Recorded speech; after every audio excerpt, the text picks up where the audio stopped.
داخل ہے تب تک اس کی تعظیم آپ کے اوپر واجب ہے، چاہے جتنا گناہگار ہو۔ یہ سادات کی ایک جو ہے، یہ سمجھ لو ایک جو خصوصیت ہے، یہ اس کی بنا پر کیونکہ اس کی رگوں میں مصطفیٰ کا خون ہے، مصطفیٰ کے خون کی وجہ سے اس کی عزت ہو رہی ہے۔ ایک سادات جو ہے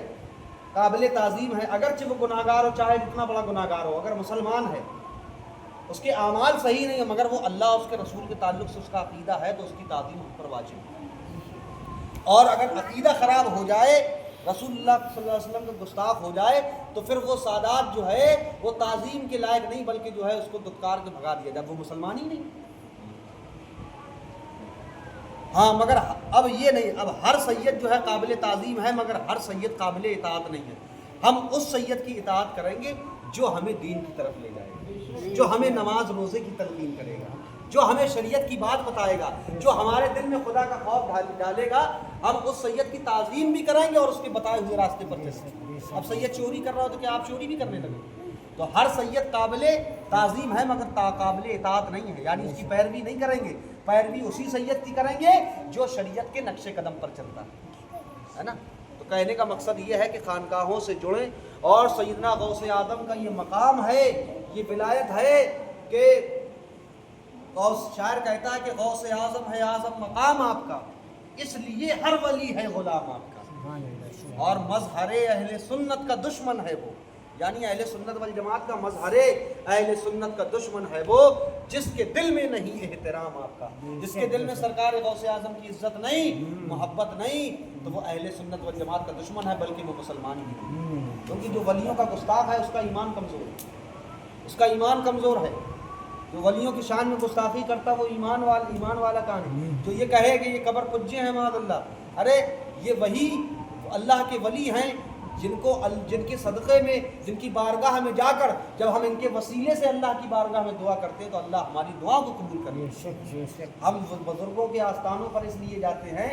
کہ ان آستانوں پر اللہ کی رحمتوں کا نزول ہوتا ہے، اور جہاں رحمتوں کا نزول ہوتا ہے، ہم گناہگار جب جاتے ہیں تو کچھ اللہ کی رحمت کے چھینٹے ہم پر بھی پڑ جاتے ہیں ان کے ساتھ، ہے نا۔ تو ہم جو ہے اہل سنت والجماعت جو ہے بزرگان کی سچی پکی محبت کرنے والے ہیں، اور ہمیں سلسلوں میں جڑ جانا چاہیے۔ ہم یہ نہیں کہتے آپ چاہے قادری سلسلے میں مرید ہوں، چاہے چشتی سے، چاہے نقشبندی سے ہو، آج کا دور ہے کیونکہ ایسے فرقے وجود میں آ چکے ہیں جو ہمارے ایمان پر حملہ کر رہے ہیں۔ ہمیں جو ہے اہل سنت والجماعت کا دامن پکڑ لینا چاہیے، ہمیں غوث اعظم دستگیر کا دامن پکڑ لینا چاہیے، ہمیں غریب النواز کا دامن پکڑ لینا چاہیے، کیونکہ انہوں نے دامن پکڑایا مگر اس کے ساتھ ساتھ یہ بھی تلقین کری اپنے مریدوں کو اپنے چاہنے والوں کی نماز نہ چھوڑنا، روزہ نہ چھوڑنا، ماں باپ کی خدمت کرنا، والدین کا حق ادا کرنا، ماں باپ کی شان میں گستاخی نہ کرنا۔ انہوں نے جو اپنی زندگی گزاری وہ مصطفیٰ کریم صلی اللہ علیہ وسلم کے بتائے ہوئے راستے پر عمل کرنا۔ کوئی پیر یہ نہیں کہتا کہ جو ہے آپ نماز نہ پڑھیں، نماز جو ہے پیر جب مرید ہوتا ہے تو سب سے پہلے پیر صاحب نماز کی تلقین کرتے ہیں۔ نماز جو ہے پہلے توبۃ الاستقامت پڑھائی جاتی ہے نا، بغیر نماز کے ہم رب کو راضی نہیں کر سکتے، ہمیں نماز پڑھنا پڑے گا۔ آج ہم نے دیکھا بہت سے ایسے پیر ہیں، کہنا نہیں چاہیے اللہ ماشاء اللہ، پتہ چلا پیر صاحب ہیں مرید کرتے، چار ٹھیاں انگوٹھی ڈلی، 2 حصوں میں لیے میں ڈلی ہے، تو کیا یار شریعت کا پاس کیا انگوٹھی؟ یہ تو دکھاوا ہے، 4 انگوٹھی دکھانا کہ ہم دیکھو اتنے مالدار ہیں، چینے ڈالے ہیں، کڑے پہنے ہیں، نمازیں ہیں نہیں۔ ایسے پیروں سے بچے۔ حکم شریعت نے یہ دیا ہے کہ پیر مرید جب ہو تو مرید کو چاہیے کہ پیر کو تلاشے، ایسے پیر کو تلاشے جو ہے تمہاری دنیا میں بھی تمہارا رہبر بنے اور میدان محشر میں بھی جو ہے اللہ کی بارگاہ میں تمہاری سفارش کرے، کیونکہ جب مزدہ سرکار دو عالم صلی اللہ علیہ وسلم دیں گے نا سفارش کا، بخشش کا، تو جو ہے ولیوں کو بھی ملے گا، پیروں کو بھی ملے گا، ہے نا، کہ اپنے اپنے مریدوں کو لے کر آؤ، ہے نا۔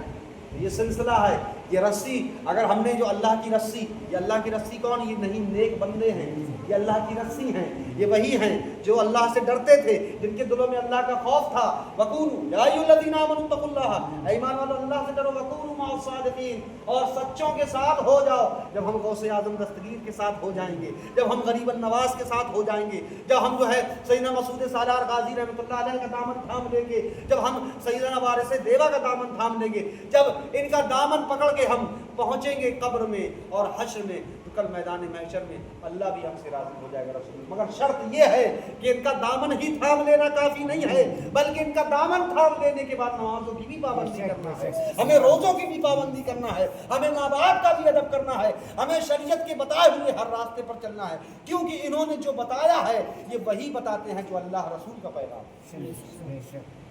انہوں نے اپنی زندگی اللہ اس کے رسول کے دین کے مطابق گزاری۔ اللہ رب العزت سے دعا ہے کہ اللہ رب العزت ہمیں جو ہے تمام اولیاء کاملین کا ادب کرنے والا بنا دے، ان سے سچی پکی محبت کرنے والا بنا دے،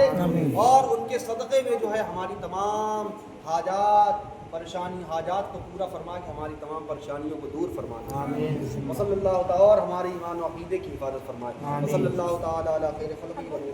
محمد وعلی آلہ وصحبہ اجمعین برحمتک یا ارحم الراحمین۔